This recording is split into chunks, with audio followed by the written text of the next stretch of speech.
हमारा next unit ले रहे हैं।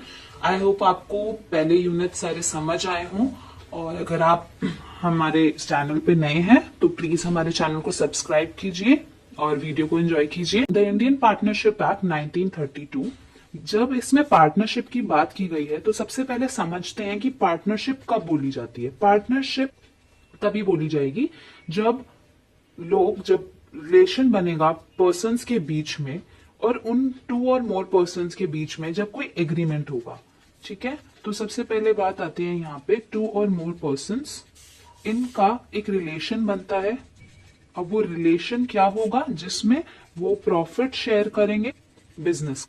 ये रिलेशनशिप होता है सारे पर्सन्स के बीच में जब हम उनको पार्टनरशिप बोलते हैं। लेकिन इसमें बहुत एसेंशियल एलिमेंट आता है एग्रीमेंट। तो एग्रीमेंट होना बहुत इंपॉर्टेंट है। इसके सारे पॉइंट्स के बारे में थोड़ा थोड़ा और पढ़ेंगे, लेकिन सिर्फ एक हेडिंग पढ़ लेते हैं अभी। एग्रीमेंट होना बहुत जरूरी है। ठीक है, सेकेंड पॉइंट आता है शेयर द प्रॉफिट, जो अभी हमने बात करी, ये बहुत इंपॉर्टेंट है। और तीसरी चीज आती है कि बिजनेस को कैरी कौन करेगा, कैरिड ऑन बाय ऑल। ठीक है, या फिर एनी ऑफ देम, उनमें से कोई भी, एक्टिंग फॉर ऑल, उनमें से कोई भी बाकी लोगों को भी प्रेजेंट करेगा। ठीक है, इसके बारे में थोड़ा सा और पढ़ते हैं और समझते हैं। एग्रीमेंट की जब बात की जाती है तो ये बहुत इंपॉर्टेंट है कि जो भी पार्टनरशिप बने वो एक कॉन्ट्रैक्ट से अराइज हो। ऐसे ही कोई आके बोलते कि चलो हम पार्टनरशिप स्टार्ट करते हैं, हम लोग पार्टनर्स हैं आज से, ऐसा नहीं होता। एक प्रॉपर फॉर्म होती है, तो it must be arise from a contract. और ऐसा नहीं है कि वो एक स्टेटस से आए। ये स्टेटस की बात अभी समझते हैं सेकेंड पॉइंट से। Distinguishable from HUF। HUF मतलब हिंदू अनडिवाइडेड फैमिली। ये डिफरेंट है फ्रॉम HUF। क्या बोला गया है? अब नॉट फ्रॉम स्टेटस की बात भी आ जाती है कि जो HUF होती है, हिंदू अनडिवाइडेड फैमिली में जो भी मेल हेड होता है फैमिली का, वो बिजनेस वो संभालता है और वो हेड बन जाता है। ठीक है, लेकिन यहाँ पर जब भी पार्टनरशिप की बात की जाती है तो वो सिर्फ एक कॉन्ट्रैक्ट से ही अराइज हो सकता है, एक स्टेटस से अराइज नहीं हो सकता। ठीक है, यहाँ पे जो नेचर ऑफ पार्टनरशिप हम वो कह सकते हैं कि वॉलंटरी है और कॉन्ट्रैक्चुअल है। यहाँ पर HUF में क्या होता है, जो हेड होगा उसी को संभालना पड़ता है, तो कोई वॉलंटरली एक्ट नहीं है। लेकिन पार्टनरशिप एक वॉलंटरली एक्ट है और कॉन्ट्रैक्चुअल है। ये ओरल भी हो सकता है और इन राइटिंग भी हो सकता है। ठीक है, सेकंड पॉइंट हमारा क्या था? Sharing of profit. जब भी बिजनेस का एग्जिस्टेंस होगा वो तभी होगा जब आपका इंटेंशन हो कि आपने बिजनेस किस लिए करना है, प्रॉफिट कमाने के लिए। अगर आपका ऐसा कोई इंटेंशन नहीं है, इसका मतलब कोई पार्टनरशिप नहीं हो। ठीक है, एग्जिस्टेंस ऑफ बिजनेस की बात की गई है कि वो बिजनेस क्या होना चाहिए, ट्रेड, ऑक्यूपेशन और कोई भी प्रोफेशन। और यहाँ पे क्या मोटिव होना चाहिए? एक्विजिशन ऑफ गेन, मतलब कि आपको गेन करना है, प्रॉफिट करना है। अगर आपका इंटेंशन प्रॉफिट कमाने का नहीं है तो उसको पार्टनरशिप नहीं माना जाएगा। ठीक है, थर्ड आता है business carried on by all or any of them acting for all. इसका मतलब ये है कि कोई भी पार्टनर किसी और पार्टनर को रिप्रेजेंट कर सकता है। ठीक है, यहाँ पे सारे पार्टनर प्रिंसिपल होते हैं और एजेंट होते हैं एक दूसरे के। ठीक है, म्यूचुअल एजेंसी और कार्डिनल प्रिंसिपल का जो पॉइंट है वो समझते हैं सबसे पहले। कार्डिनल प्रिंसिपल का मतलब है कि ये सबसे इंपॉर्टेंट, या कार्डिनल प्रिंसिपल हम कह सकते हैं मुख्य प्रिंसिपल है किसी भी पार्टनरशिप का। ठीक है, म्यूचुअल एजेंसी का मतलब है कि अगर कोई भी पार्टनर कोई भी एक्ट करता है, उसके एक्शन की जो भी लाइबिलिटी होगी वो सारे पार्टनर्स भुगतेंगे। अगर उसने कोई भी लॉस कर दिया तो वो भी सारे पार्टनर्स में ही डिस्ट्रीब्यूट होगा। ठीक है, कोई भी गलती करी तो सारे ही पार्टनर्स भुगतेंगे, क्योंकि वो बाकी पार्टनर्स के भी को रिप्रेजेंट कर रहा है। ठीक है, तो कोई भी पार्टनर का एक्शन होगा उसके लिए सब लाइबल होंगे। तो एक म्यूचुअल एजेंसी है ये थे हमारे एसेंशियल एलिमेंट्स। हम आज टॉपिक ले रहे हैं रिलेशंस ऑफ पार्टनर्स। इसमें हम म्यूचुअल राइट्स एंड ड्यूटीज और थर्ड पार्टी के साथ क्या रिलेशन है वो पढ़ेंगे।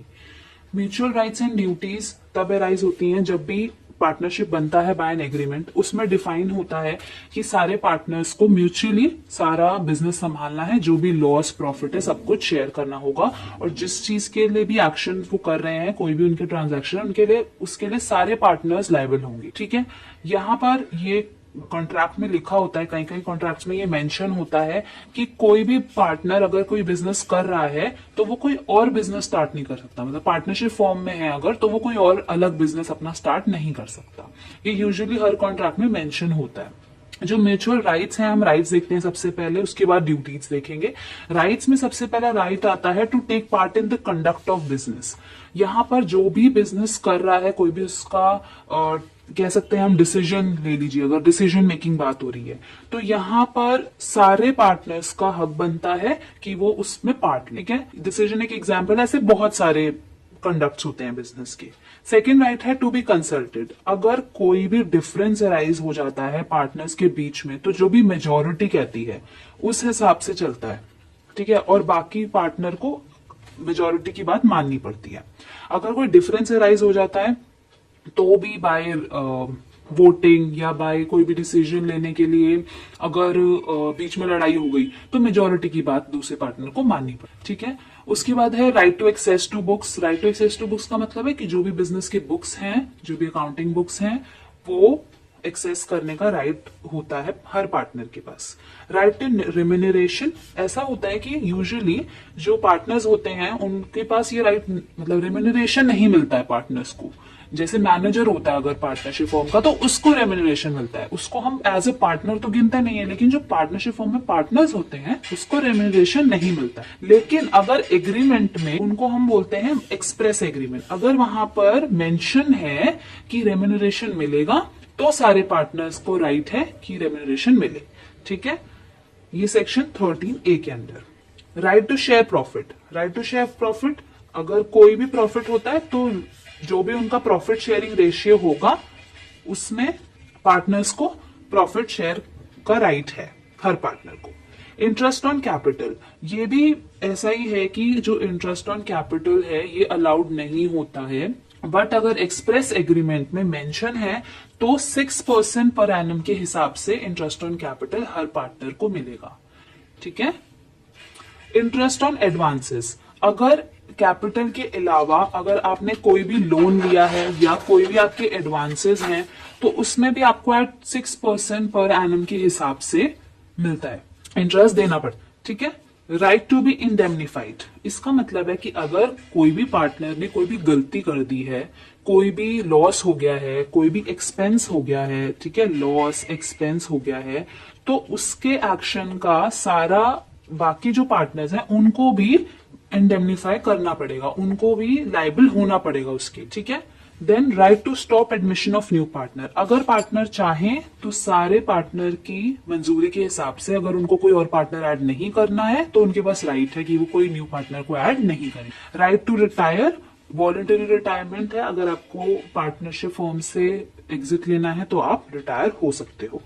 ठीक है, राइट नॉट टू एक्सपेल्ड, ऐसा नहीं है कि अगर बाकी पार्टनर्स चाहें तो एक पार्टनर को बोलेंगे कि आप निकल जाओ, ऐसा नहीं है। हाँ, अगर उसमें बिजनेस का कोई बेनिफिट है, अगर बिजनेस का कोई बेनिफिट है तो हो सकता है कि वो पार्टनर कहे कि चलो ठीक है मैं निकल जाता हूँ पार्टनरशिप से, लेकिन ऐसे ही आप एक्सपेल नहीं कर सकते किसी भी पार्टनर को। अगर वो गुड फेथ में है तो बात अलग है।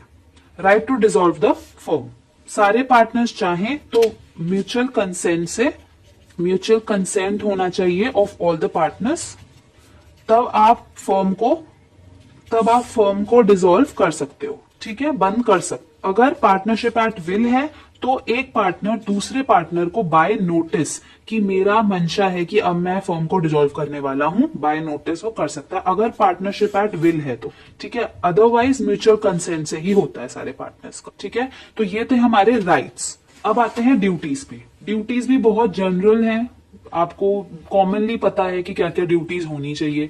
सबसे पहले है general duties of partner. General duties of partners में क्या क्या आता है कि भाई वो गुड फेथ में काम करे, ठीक है, कोई भी फॉल्ट या कोई भी फ्रॉड ना करे किसी से भी, ठीक है, कोई भी पार्टनर के साथ जो भी डिसीजन लिया जाए उसको अच्छे से निभाए, कोई भी जो भी कंडक्ट है बिजनेस का उसकी ड्यूटी है कि वो उसको अच्छे से कंडक्ट करे ताकि सारे बिजनेस को, सारे पार्टनर्स को benefit. To indemnify for fraud और विलफुल नेग्लेक्ट, ड्यूटी है आपकी कि अगर किसी पार्टनर ने कोई एक्सपेंस या लॉस किया है तो आप उसको जस्टिफाई करो, उसको, उसके फ्रॉड को इंडेमनीफाई करो, और सारे पार्टनर्स लायबल हैं तो सारे पार्टनर्स को उनका साथ देना होगा, ये आपकी ड्यूटी है।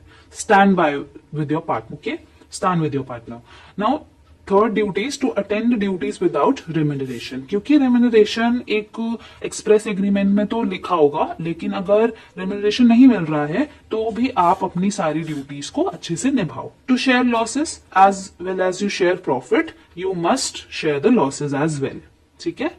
To account for any profit, अगर आपको बिजनेस की हो सकता है कि किसी पार्टनर को एक पर्सनल प्रॉफिट हुआ है, लेकिन वो पर्सनल प्रॉफिट कैसे हुआ है, by using business property, business की प्रॉपर्टी को यूज करके आपको एक पर्सनल प्रॉफिट हुआ है, तो वो पर्सनल प्रॉफिट आप अपने बिजनेस पार्टनर्स के साथ शेयर करोगे, सारे पार्टनर्स उस प्रॉफिट को शेयर करेंगे, ठीक है। तो ये थी हमारी राइट्स एंड ड्यूटीज, ये हमने पढ़ा म्यूचुअल राइट्स। अब हमारा थर्ड पार्टी के साथ क्या रिलेशन होता है, क्योंकि हमारे डेफिनेशन में ये डिफाइन है पार्टनरशिप एक्ट में, एक्टिंग फॉर ऑल वाला पॉइंट जो हमने पढ़ा था कि business carried on by all or any of them acting for all, ये पॉइंट हमने पढ़ा था। इसमें हमने दो चीजें पढ़ी थी कि जो एक पार्टनर होता है वो एक एजेंट भी एक्ट करता है और एक प्रिंसिपल। इसमें सेक्शन 18 ने ये क्लैरिफाई किया है कि एजेंट और प्रिंसिपल में एक फर्क होता है। जब वो प्रिंसिपल की तरह एक्ट करता है तब वो अपने लिए भी एक्ट करता है, act for himself and his own interest, मतलब उसका खुद का इंटरेस्ट भी होता है उसमें, in the common concern of the partnership, कि भाई पार्टनरशिप फॉर्म को भी बेनिफिट हो और उसका पर्सनल बेनिफिट, तो तब वो प्रिंसिपल कहलाता है। और एजेंट के केस में वो सिर्फ तभी इंटरेस्ट में काम करेगा बिजनेस के जब पर्पस सिर्फ बिजनेस का हो, ठीक है। अगर उसका कोई पर्सनल हो जाता है सारी ट्रांजैक्शंस में, एज वो एजेंट एक्ट नहीं कर सकता, ठीक है ना। अगर उसका खुद का, क्योंकि वो अगर एजेंट है तो वो किसके लिए एक्ट कर रहा है, पार्टनर्स के लिए एक्ट कर रहा है, अपने इंटरेस्ट में कोई एक्ट नहीं कर रहा, तो उस केस में वो एक एजेंट, प्राइमरली एक एजेंट है। और अगर वो अपने लिए भी और कॉमन कंसर्न ऑफ पार्टनरशिप को देखते हुए काम कर रहा है तो वो प्रिंसिपल माना जाएगा, ठीक है। और सिर्फ एजेंट तभी होगा जब पर्पस ऑफ बिजनेस हो। तो हम ये कह सकते हैं कि एक एजेंट सिर्फ कई ट्रांजैक्शंस में हम उसको बोल सकते हैं for a partnership, her transaction में वो अप्लाई नहीं होगा, उसका कोई एक्ट अप्लाई नहीं होगा कई ट्रांजैक्शंस में, ठीक है। तो ये था रिलेशन ऑफ पार्टनर्स। यहाँ हमारा ये टॉपिक खत्म होता है। आई होप आपको समझ आया हो। प्लीज हमारे चैनल को सब्सक्राइब कीजिए, अपने फ्रेंड्स के साथ शेयर कीजिए, and please like the video. Thank you for watching. तो यहाँ पे हमारा इंडियन पार्टनरशिप एक्ट 1932 खत्म होता है। आई होप आपको वीडियो पसंद